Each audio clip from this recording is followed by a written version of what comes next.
여러분은 지금 선택의 기로에 서 있습니다. 편안한 소파에 앉아 과거에 나약했던 당신으로 돌아가시겠습니까?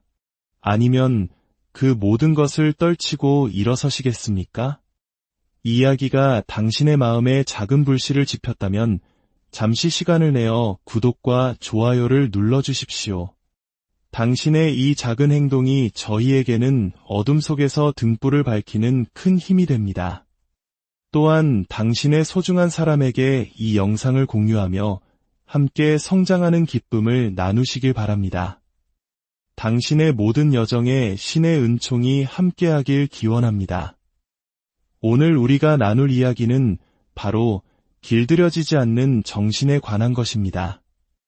많은 사람들이 저를 이해하지 못합니다. 어쩌면 평생 이해하지 못할 겁니다.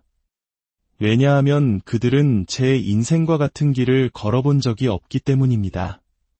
제가 지금의 저로 존재하기 위해 무엇을 견뎌내야 했는지 그들은 알지 못합니다.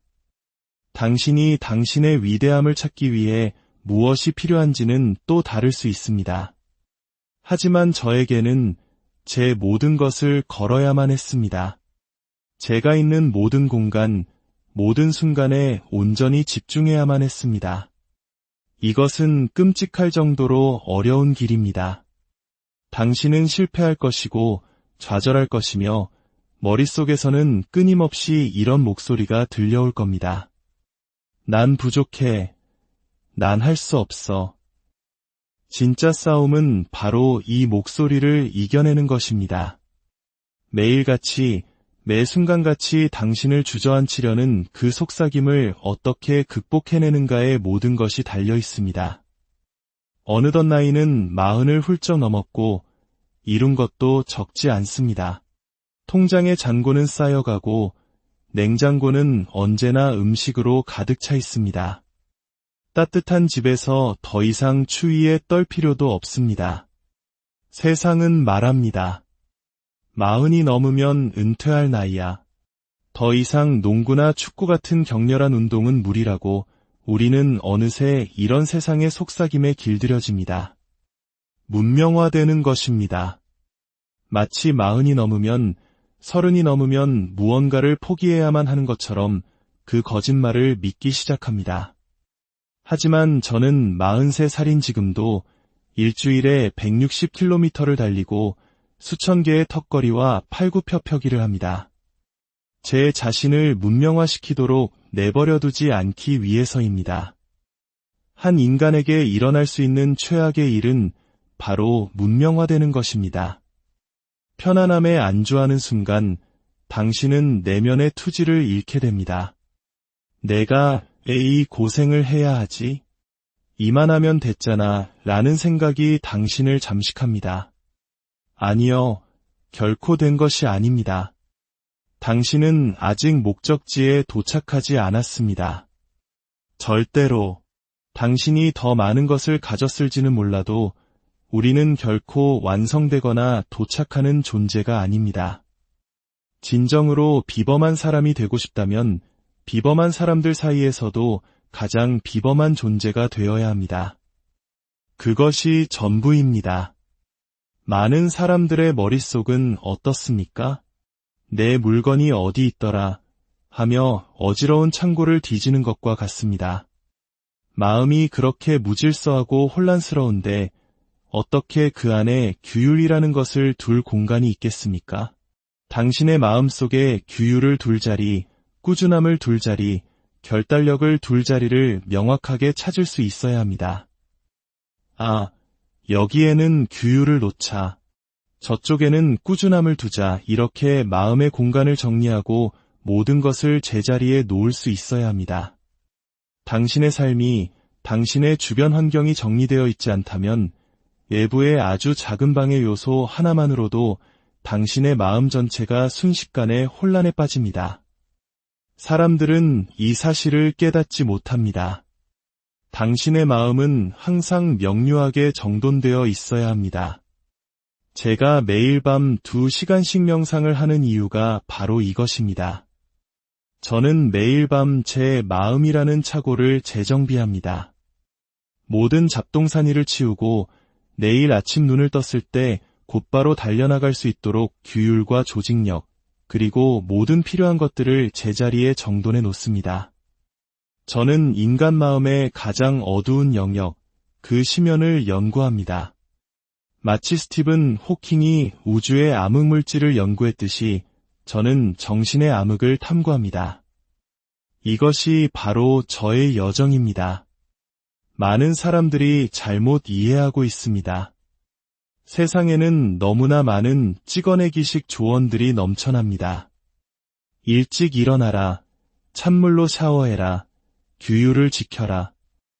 모두 허튼 소리입니다. 그들이 가르쳐주지 않는 핵심이 있습니다. 우리의 마음은 하나의 거대한 차고와 같습니다. 만약 당신이 문을 열었을 때 그 차고가 온갖 잡동사니로 가득 차 있다면 당신은 그곳에 자동차를 주차할 수 없습니다. 보트가 있고 아이들 장난감이 널브러져 있고 온갖 것들이 뒤엉켜 있습니다. 하지만 당신이 그 차고를 깨끗하게 정리하고 모든 물건을 제자리에 둔다면 어떻게 될까요? 자동차 한 대는 물론이고 2대도 주차할 수 있습니다. 자전거를 위한 공간도 생깁니다. 우리의 마음도 똑같습니다. 사람들이 왜 그토록 자주 결심을 포기하고 무너지는지 아십니까? 그들의 마음이 이미 너무 많은 쓰레기로 가득 차 있기 때문입니다. 그 마음 속에는 규율을 위한 공간도 꾸준함을 위한 공간도 남아있지 않습니다. 한두 번은 시도할 수 있겠지만 이내 혼란스러운 마음이 모든 것을 집어삼켜버립니다. 마치 과부하가 걸린 회로 차단기처럼 정신은 터져버리고 맙니다. 그러니 먼저 당신의 마음속 공간을 확보해야 합니다. 그럴 때 비로소 일찍 일어나고 스스로를 단련하는 것들이 의미를 갖기 시작합니다.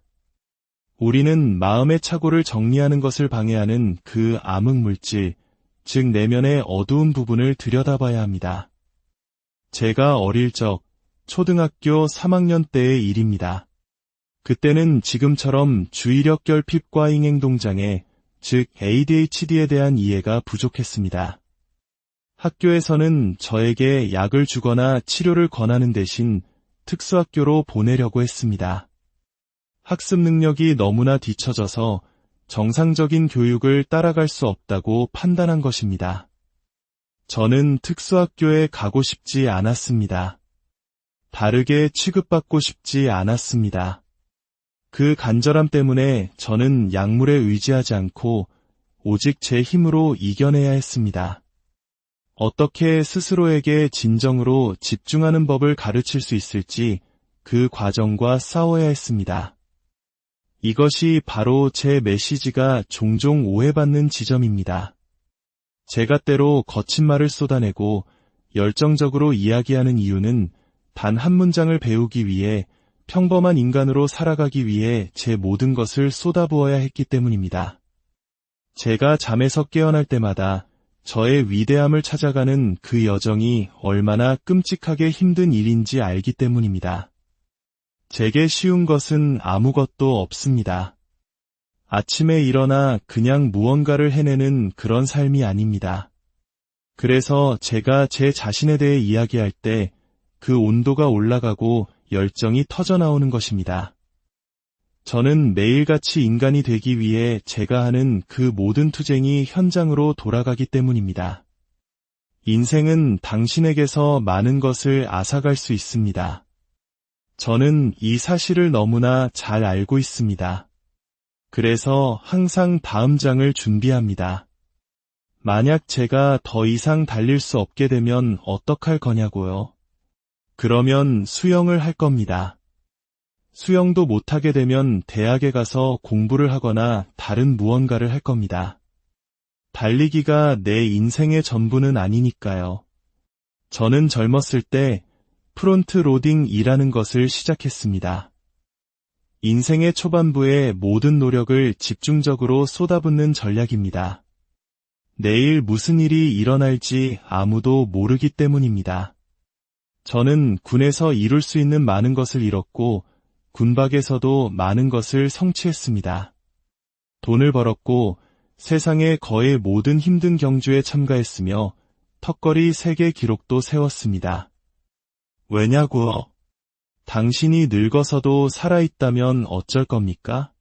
당신이 힘이 있고 일찍 일어나 노력할 수 있을 때 모든 것을 쏟아부었다면 당신 인생의 후반부는 안정될 것입니다. 저는 그것을 깨닫는 순간부터 제 인생을 프론트 로딩했습니다. 그래서 지금 저에게 어떤 불행이 닥쳐와도 저는 흔들리지 않고 이렇게 말할 수 있습니다. 나는 이미 모든 것을 해냈다. 필요한 돈도, 성공도, 의지력도, 자부심도 모두 내 안에 있다. 매일 아침 눈을 뜰 때 저는 제가 누구인지 정확히 압니다. 무엇을 빼앗겨도 상관없습니다. 당신은 당신 자신을 어디서 찾습니까? 당신이 좋아하는 벤치프레스만 계속하면서 무엇을 발견하겠습니까? 당신이 좋아하는 수영만 하면서 무엇을 배우겠습니까? 사람들은 자신의 강점에 모든 것을 걸라고 말하지만 그것이야말로 세상에서 가장 나약한 정신입니다. 아니요, 당신의 약점에 모든 것을 거십시오. 당신 자신에 대해 아직 모르는 무언가를 거기서 찾아내십시오.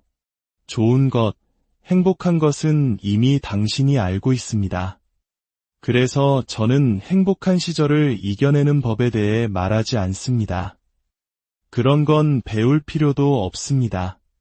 저는 당신을 힘들게 하는 시간들, 인생의 그 어두운 순간들을 어떻게 헤쳐나갈 수 있는지에 대해 이야기할 뿐입니다. 이것이 진짜 인생입니다. 당신 인생의 90%는 고통일 것이고 단 10%만이 행복일지 모릅니다.